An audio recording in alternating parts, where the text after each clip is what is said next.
Por que não é colocado aí as mensagens que foram vazadas pelo ex-assessor de Alexandre de Moraes, mostrando o modus operandi, como o ministro Alexandre de Moraes perseguia as suas vítimas? Um homem, por exemplo, foi mantido preso por conta de uma publicação em 2018. Ou seja, é muito claro de que nós temos hoje uma perseguição política a todo o campo da direita, porque caso contrário, não é dessa forma que a esquerda consegue ganhar as eleições. Está no ar o Boletim Coppola News, o canal de cortes mais visto do YouTube. Eu sou Márcio Andrade e no vídeo de hoje você vai ver que a Lei Magnitsky, sanções, tarifaço e também cancelamento de vistos, tudo isso pode acontecer com autoridades autoritárias aqui no Brasil.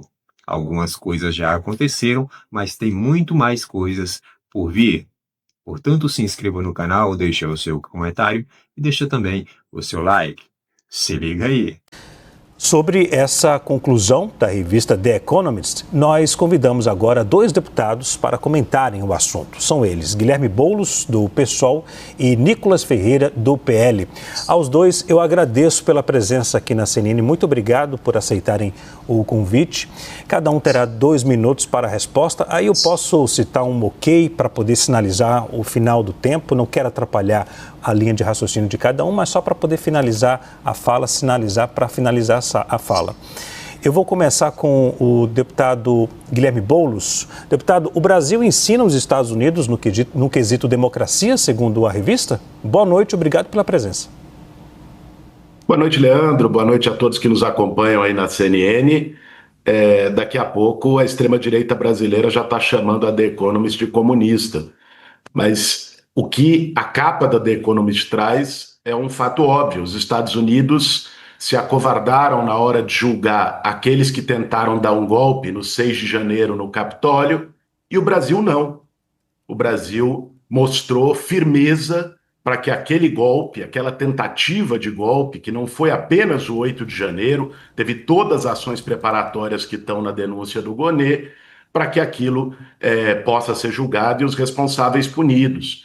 Aliás, a gente viu ao longo desses anos, quando o Bolsonaro estava no governo, a extrema-direita era valentona, gritava, xingava, fazia arminha com a mão, e agora se acovarda, precisamos de anistia, por favor. Tem que assumir a responsabilidade pelo que faz. Isso é o básico na vida e na política. Isso está faltando para a extrema-direita brasileira. Precisa se responsabilizar. Não adianta chamar o Xandão de covarde no carro de som e depois convidar ele para ser vice quando está cara a cara no julgamento, ou pedir desculpa quando está cara a cara no julgamento.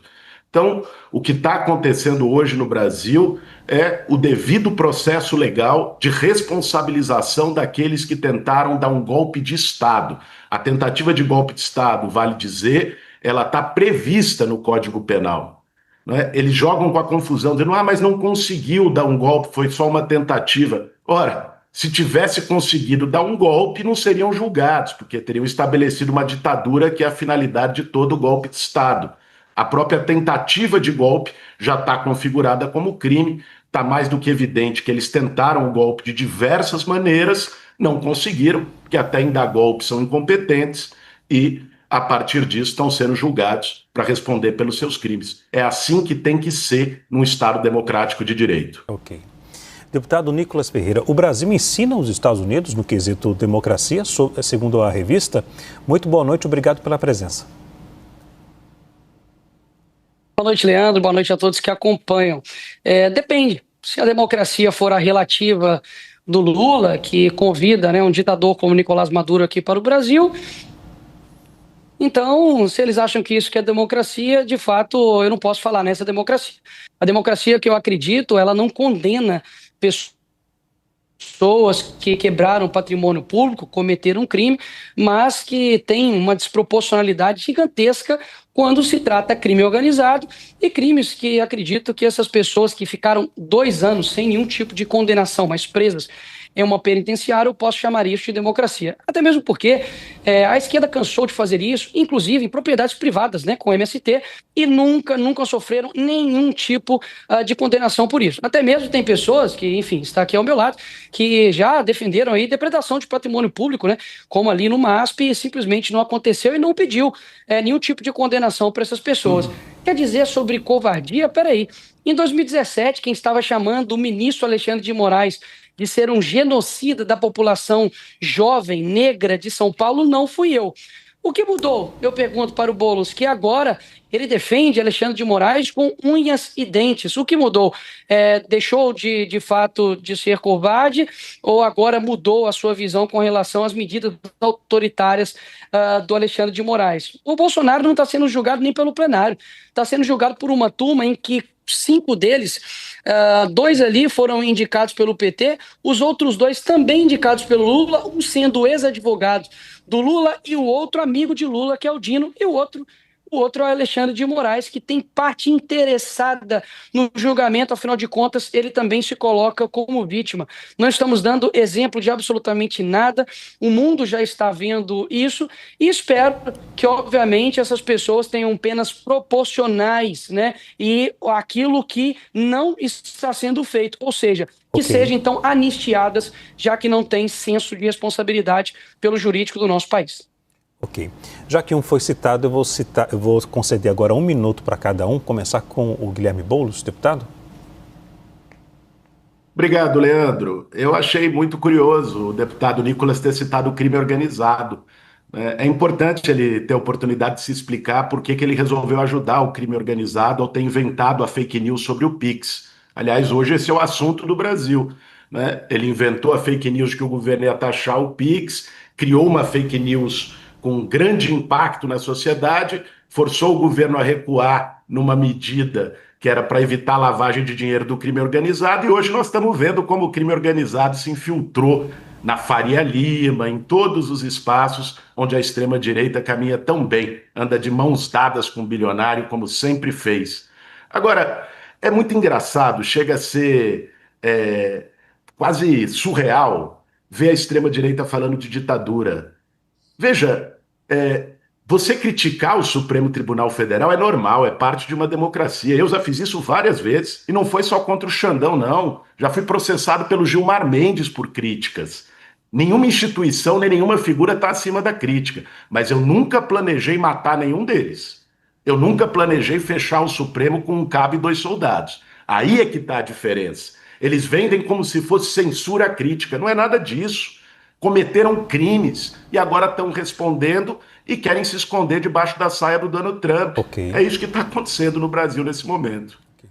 Deputado Nicolas tem o mesmo tempo aqui, 1 minuto e meio, que o deputado Guilherme Boulos usou agora há pouco. Deputado Nicolas. Um golpe que não foi achado nenhuma arma de fogo, que tinha até vendedor de algodão doce no meio do golpe. O próprio Bolsonaro nem estava aqui e eles de fato querem pintar isso porque se o brasileiro olhar para a realidade do país, vai ver que mais uma vez são os mesmos responsáveis que estão à frente do país e levando o país para essa falta de graça, né, que tem aqui no nosso país. Ou seja, os responsáveis nunca são eles, né? E peraí, quer falar sobre crime organizado, Boulos? Quem tirou foto com a dama do tráfico não fui eu. A pasta dos direitos humanos do governo que você apoiou, que bancou hospedagem e estadia da dama do tráfico. Não sou eu que, por exemplo, recusei a taxar e reconhecer o Comando Vermelho e o PCC como terroristas aqui no nosso país. Não sou eu que passei pano para rachador como o Janones. Inclusive, também não fui eu que tive 72% dos votos dos presidiários, coisa que você teve. Também não fui eu que fui até o local ali, a Maré, que tem a facção dominante ali, como se nada estivesse acontecendo. Não fui eu que fui na favela também do Moinho, que foi ali aliciada por uma ONG ligada ao PCC. E, por fim, não sou eu que tinha diálogos cabulosos com o PCC, Boulos. Ok. Senhores, eu vou chamar os nossos analistas que vão participar também do debate. Juliana? Deputados, voltando aqui à revista The Economist, a gente sabe que eles também afirmam que Trump acabou fortalecendo o presidente Lula. A pergunta é a seguinte: essas ações do governo americano, tarifaço, sanções, tiveram efeito contrário? Começo pelo deputado Nicolas Ferreira. Pede Lula para poder andar nas ruas do Brasil e ver como é que está a sua popularidade. Mais uma vez, a esquerda ela é muito boa de narrativas, né, e de estratégias, porque a culpa nunca é deles. Né? O problema, por exemplo, de hoje, nós temos aí praticamente 50 milhões de pessoas abaixo do crime organizado no país, deve ser do Bolsonaro, que governou o país em 4 anos. O problema de nós termos um péssimo saneamento básico, um péssimo IDH, não temos nenhum tipo de proposta com relação à educação no nosso país, idosos sendo roubados através do INSS, escândalos de corrupção acontecendo no nosso país, mas obviamente a culpa nunca é deles. Então, a economia não está indo para baixo por conta de uma decisão do Trump, não, pelo contrário, até mesmo porque essas decisões impactam empresas americanas. Não tem nada a ver aqui com as empresas brasileiras, não. A gente precisa ter diplomacia.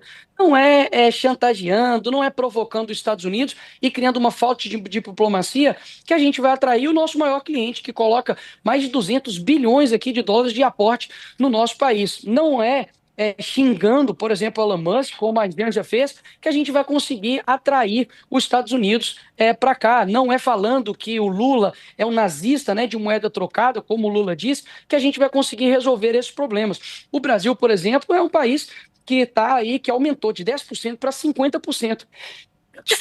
Perdão. Que aumentou de 10% a 50% a questão da tarifa, por falta de diálogo, por falta de diplomacia e, obviamente, quem é o presidente? É o Lula, que ele resolva isso. Afinal de contas, ele disse que basta tomar uma cervejinha no bar que resolveria a guerra entre Rússia e Ucrânia. E até agora o que a gente vê são bravatas de um líder incompetente que a gente tem apoiado também por incompetentes. Deputado Guilherme Boulos, as medidas adotadas por Trump contra o Brasil tiveram um efeito contrário? Boa noite, Juliana. Só me permita notar antes que o deputado Nicolas Ferreira não disse uma palavra sobre como ele ajudou o crime organizado no episódio da fake news do Pix. Acho que ele está até com alergia de tanta mentira que ele fala, é um negócio impressionante, é uma avalanche de mentiras. Agora, Juliana... Isso a gente discute nos tribunais, Boulos. É evidente que a atuação do Donald Trump, ela deixou bem claro e bem nítido quem está de cada lado no Brasil. Quem defende o Brasil e quem defende os Estados Unidos e o Donald Trump. Aqueles que usaram símbolos nacionais para fazer politicagem, o deputado Nicolas é um deles, né? Agora estão aí defendendo o Trump e os Estados Unidos, batendo continência para a bandeira dos Estados Unidos quando os empregos no Brasil são atacados. O Trump, o que ele quer é levar emprego daqui para lá. Essa é a pauta dele, daqui e do mundo inteiro, uma reindustrialização dos Estados Unidos. Essa é a proposta. E a gente ter lambibota, traidor da pátria, atuando para defendê-lo aqui no Brasil é uma vergonha. Aliás, é uma vergonha para o Congresso Nacional que o Eduardo Bolsonaro não tenha sido caçado até hoje. Essa turma devia ter vergonha na cara para poder usar os símbolos nacionais depois de se alinhar com o Donald Trump. E a propósito, né, o deputado Nicolas também citou rachadinha. Eu não tenho nenhuma acusação de rachadinha, né? Não tenho nenhuma acusação de mau uso do dinheiro público. Ele poderia explicar por que ele mandou emenda para o tio dele, que é prefeito em Minas Gerais. Sabe, Nicolas? Aquele seu tio, pai do seu primo, que foi preso por tráfico de cocaína. Não sei se era ele também que você estava querendo blindar na operação para defender o crime organizado agora. Sabe? Por que você não fez videozinho para explicar isso? Né? Só faz videozinho para contar mentira. Okay. Diz que a economia do Brasil está caindo e a culpa não é do Trump. De fato, a culpa não é do Trump, porque a economia não está caindo, meu caro. O Brasil teve o maior índice de crescimento nos últimos 3 anos, da década. O Brasil está com a menor taxa de desemprego da série histórica. Okay. Você não sabe o que fala. Né? Repetir, fazer gracinha no TikTok, na rede social, é uma coisa. Poder executar política pública, estudar, saber o que está acontecendo é outra. Lamentavelmente, você opta sempre pela molecagem em relação à seriedade. Agora, você é um deputado federal, né, tem responsabilidade, Juliana, deveria, no mínimo, conhecer os gostaria de dados sobre o responder a país minha citação. sobre o qual você Deixa pretende eu legislar. interromper. Por favor, deixa eu me interromper aqui. Primeiro eu peço para os dois não interferirem na fala de cada um. Já que um foi citado, eu vou dar agora 1 minuto para cada um, começar com o deputado Nicolas Ferreira. E eu peço que cada um respeite a fala do outro. Assim, os dois terão um momento para comentar também e debater. Além de mentiroso, você é burro, né, Boulos? Porque o meu tio não é prefeito de nenhuma cidade. Isso é mentira sua. O meu tio, ele foi candidato a prefeito. Eu mandei emenda para a cidade de Nova Serrana, que foi a cidade que eu tive mais votos proporcionais, 40%, coisa que você não sabe, né, que é ter voto. Pelo contrário, você tem experiência em perder eleições, coisa que eu não tenho. Agora, qual é o problema de eu mandar emendas para poder ajudar a pavimentar uma cidade? Você está querendo dizer que isso tem algum tipo de relação com o meu primo ser preso? Imagina se todo brasileiro responder pelos crimes que os seus parentes cometem. Agora, na falta do que me acusar, você fala a respeito disso, querendo inclusive me atrelar aqui agora a questão do meu vírus do PIS com crime organizado. Você, Boulos, literalmente, assim, é sem brincadeira mesmo, te falta capacidade mental para poder atacar o seu opositor. Você foi, sabe, despreparado aqui para o debate, falta de assessoria, porque é tudo isso que você tem para me atacar. Você acha mesmo que eu, que sou uma pessoa que não tem pingo de processo sobre nada de corrupção, você acha mesmo que vai colar que eu estou ajudando o PCC e CV? O teu governo, que você apoiou, que tem diálogos cabulosos com o PT. E eu peço mais um tempo aqui para finalizar, porque não é qualquer tipo de acusação, né? É uma acusação muito séria e eu não estou delongando mais isso aqui, Boulos, porque obviamente isso vai ser discutido na justiça. Você acusar um deputado de ter uma relação, ou ter ajudado o crime organizado, é algo muito sério. As suas risadas, e como diria o Olavo, depois você pesquisa a continuação dessa frase. Risadinha é argumento de pesquisa e depois me fala. Obrigado, Leandro. Deputado Guilherme Boulos, mesmo tempo, por favor. Obrigado, Leandro. Mais uma vez ele não respondeu. Por que ele atuou contra o PIX, fez fake news, o que, como foi demonstrado na operação da Polícia Federal com o Ministério Público e a Receita hoje, contribuiu para a lavagem de dinheiro do crime organizado. Deve ter algo para esconder. Mas nós podemos falar de mais coisas, Nicolas. Não é? Por que você e o seu partido são a favor da PEC da blindagem para favorecer parlamentares e garantir mais privilégios para os parlamentares? Você diz que defende o povo, você diz que é contra o sistema. Por que você não defende que 90% dos brasileiros deixem de pagar imposto de renda só porque a proposta é do Lula? Por que você não defende taxar bilionários? Por que você nunca disse uma palavra sobre os juros de agiotagem dos bancos no Brasil? Não é? Você é uma hipocrisia ambulante, Nicolas. Né? Eu não tenho falta de assessoria, tenho muito bons assessores, mas se tivesse, melhor seria ter falta de assessoria do que falta de caráter, como você e a sua trupe da extrema-direita têm. Vocês não têm, inclusive, a hombridade de responder por aquilo que fazem.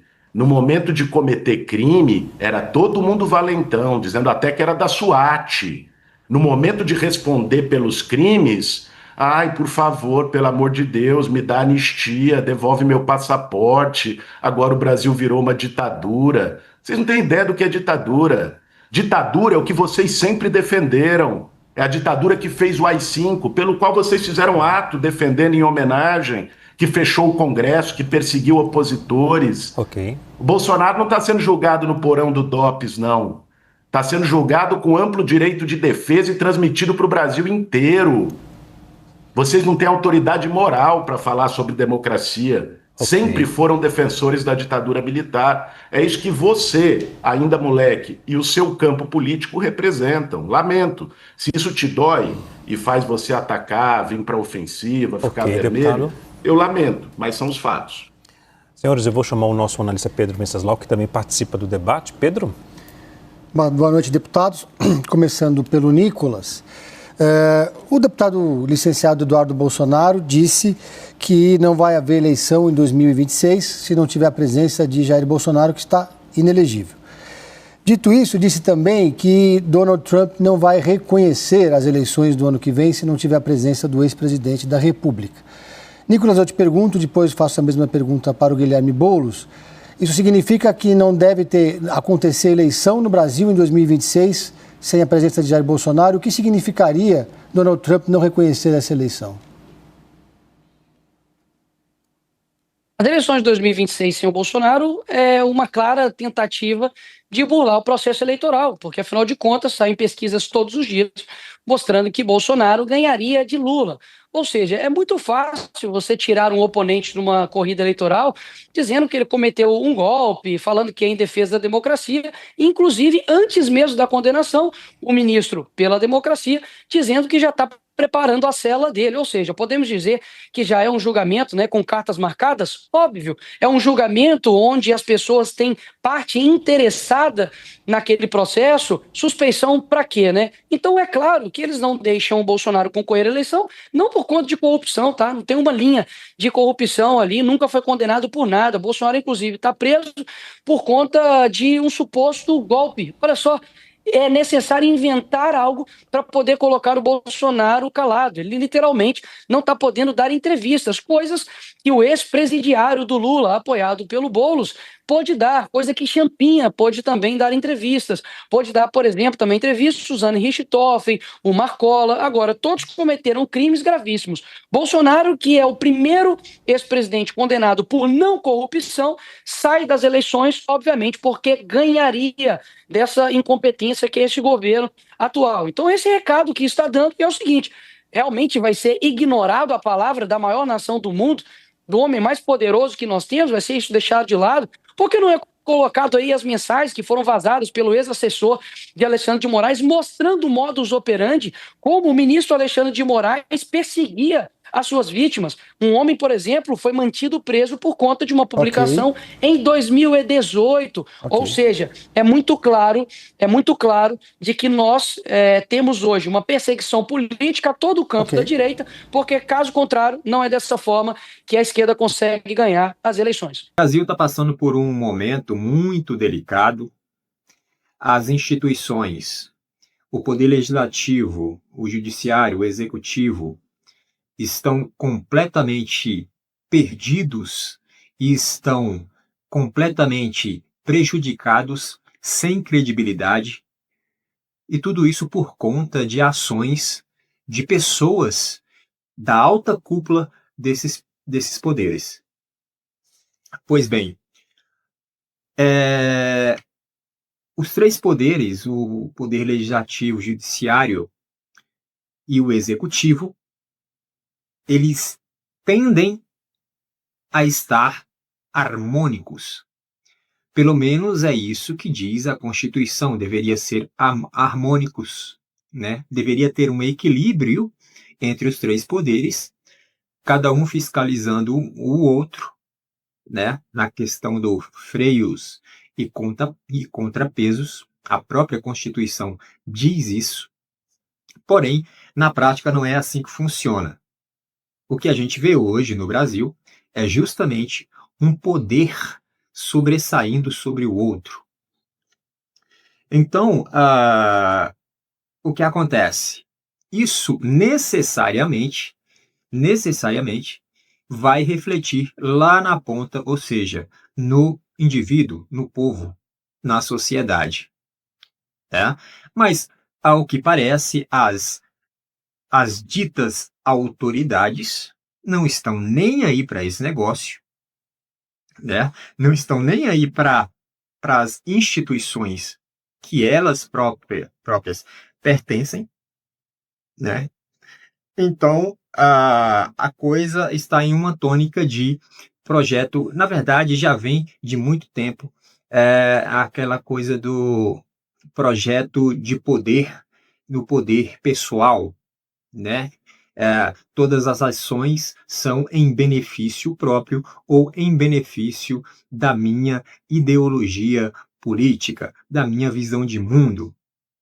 Então, essas pessoas que estão nessas instituições, elas arrogam para si todo esse poder e traz essa tônica de visão de mundo para dentro da própria instituição, né?